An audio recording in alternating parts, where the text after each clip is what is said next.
এক ব্রাহ্মণ পুজো পাঠ করেন, সারাদিন পুজো পাঠ নিয়ে থাকেন। ওনার কাছে একদিন এসছেন, বাবা আপনার থেকে আমি দীক্ষা নেবো।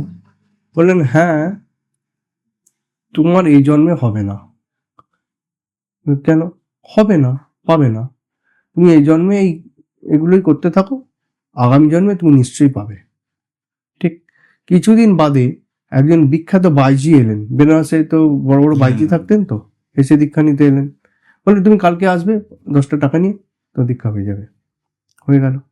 2 দিনই একটা লোক প্রেজেন্ট ছিলেন। সেই ভক্ত একদিন সাহস করে এসে বললেন, বাবা একটা কথা নিবেদন করি। বললো, হ্যাঁ বলো।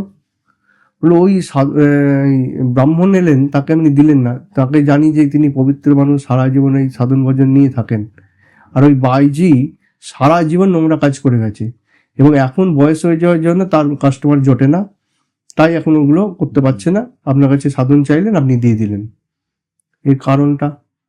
বললেন, এর কারণটা হলো ওই ব্রাহ্মণের সবেমাত্র এ জন্মে ধর্মভাব জেগেছে, তাই তাকে এটা করতে দাও, ওইটাকে করে আসুক।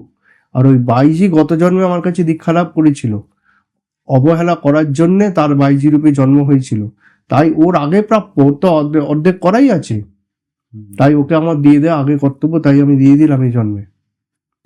তাই কেউ যদি ব্রহ্ম সাধন পেয়ে যায়, তার কাছে আর হবনের প্রয়োজনীয়তা আছে, মন্ত্র জপের প্রয়োজনীয়তা আছে না, রুদ্রাক্ষ মালার প্রয়োজনীয়তা আছে?